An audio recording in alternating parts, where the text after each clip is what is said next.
Razabani for IFL TV, proudly sponsored by Everlast. I'm delighted to have with me face to face after many Zoom interviews over the last year or so, Dave Coldwell. Dave, this is the first one after a long time. Shit, that is a long time. Yeah, it's good. Listen, it's great to see people face to face and to have fans at events and things like that. It's great.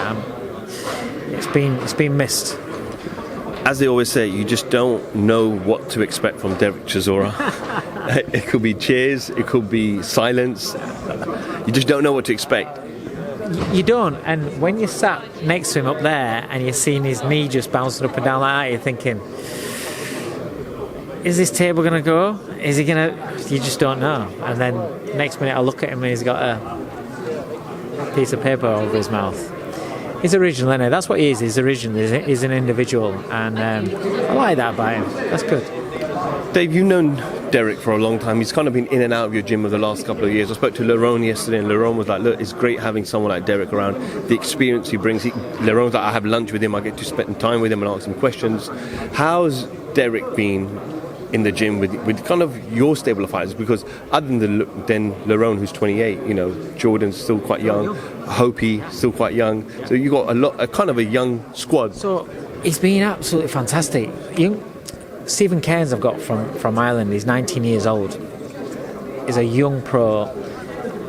He's training alongside Derek Chisora. Sometimes it's just them two in the gym. Sometimes I'll mix it around, and you've got Stephen Cairns soaking up this man who's been in the big fights, been in front of the big crowds, just listening. Same with Hopi, same with Jordan. And at the end of the session, sometimes he'll just sit on the ring and he'll talk to them and emphasise to them how much you've got to enjoy and appreciate what you're doing right now, because we're always chasing goals, we're always chasing the next fight. We win this fight, we chase the next one. Win this fight, we're talking about the next one. Enjoy where you're at now, because before you know it, you're right at the end. Do you know what I mean? And you're coming to the end, and then before you know it, it's over. And sometimes we don't enjoy and we don't appreciate what we're doing right now. And little things like that he emphasises to the boys. But the difference between him now and when I trained him before was he would just come in, do his session, go. Now he'll come in early, he'll watch the session, whoever's in before, train, and then watch. If he knows there's a sparring session after, he'll watch the other boys spar after. So he's around a lot more, and he's soaking it up a little bit more, and he's enjoying things. Derek posted a story on his Instagram earlier this week, and he said, look, 5-year anniversary with that epic fight with Dillian Whyte. I spoke to Derek yesterday, and he said, look, I only know one way, and that's war. Chisora-Parker said today, I'm going to take him out between rounds 6 and 10. This ain't going to 12 rounds, is it?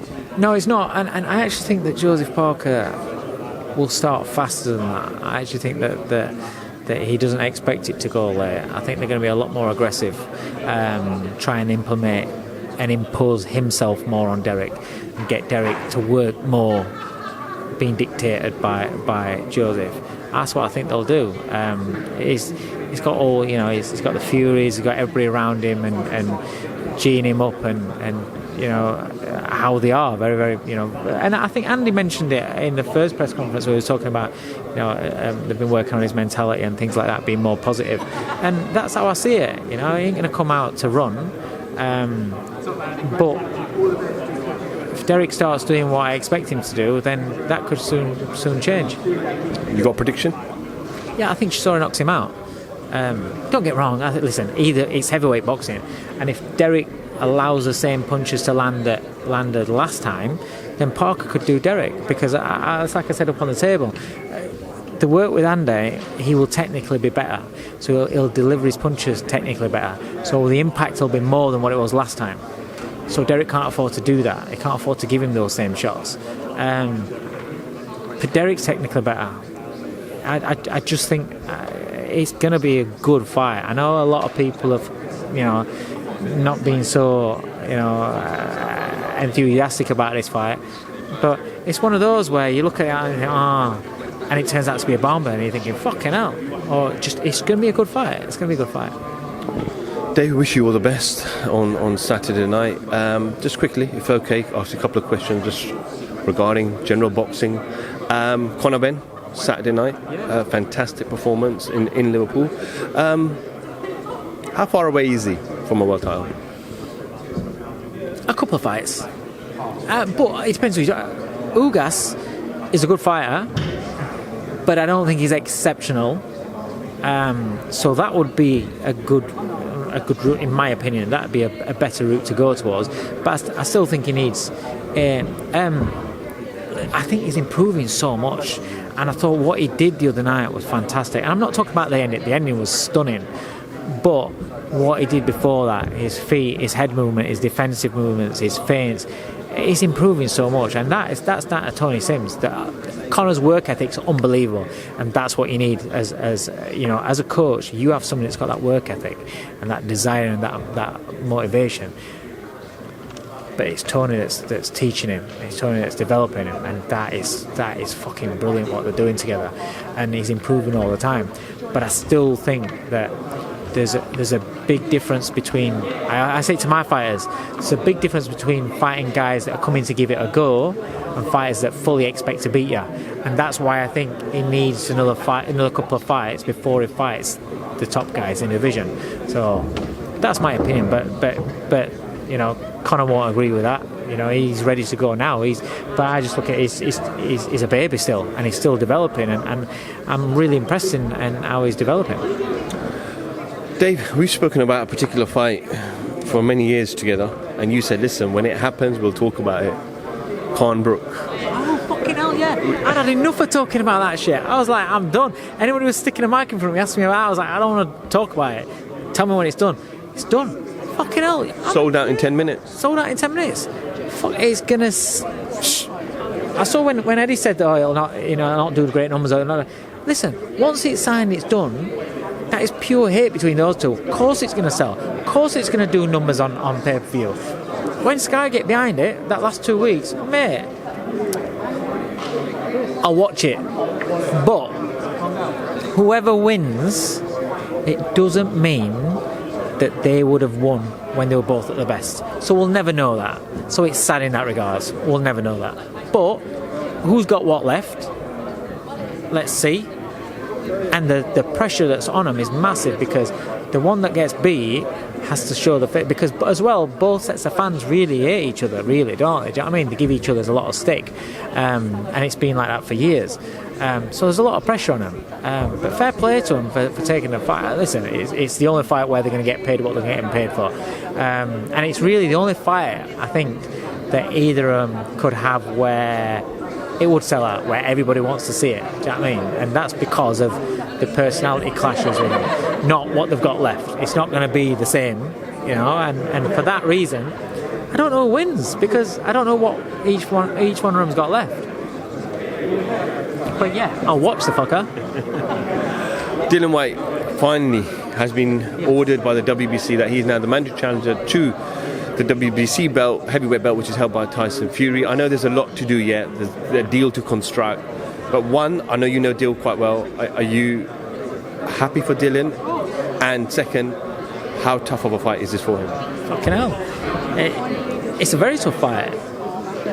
But he's going to go in there and give it everything. That's one thing you know about Dylan. It's going to be good. The build-up's going to be great.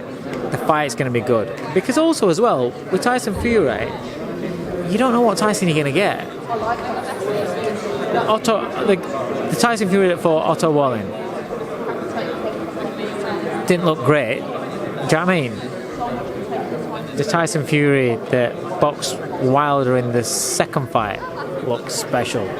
Looked really good. Frightening. The Tyson Fury that fought in the third one was exciting, was fucking a warrior, but again, didn't look great if you're going to look on a skill set, because you don't know he's got that many different looks, so you don't know which one you're going to get. Dylan will give it everything.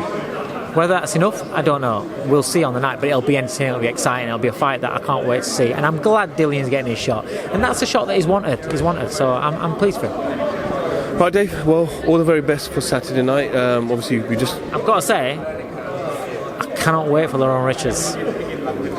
Mate, him and Gongora is a fucking fight. And he's been looking shit hot in the gym.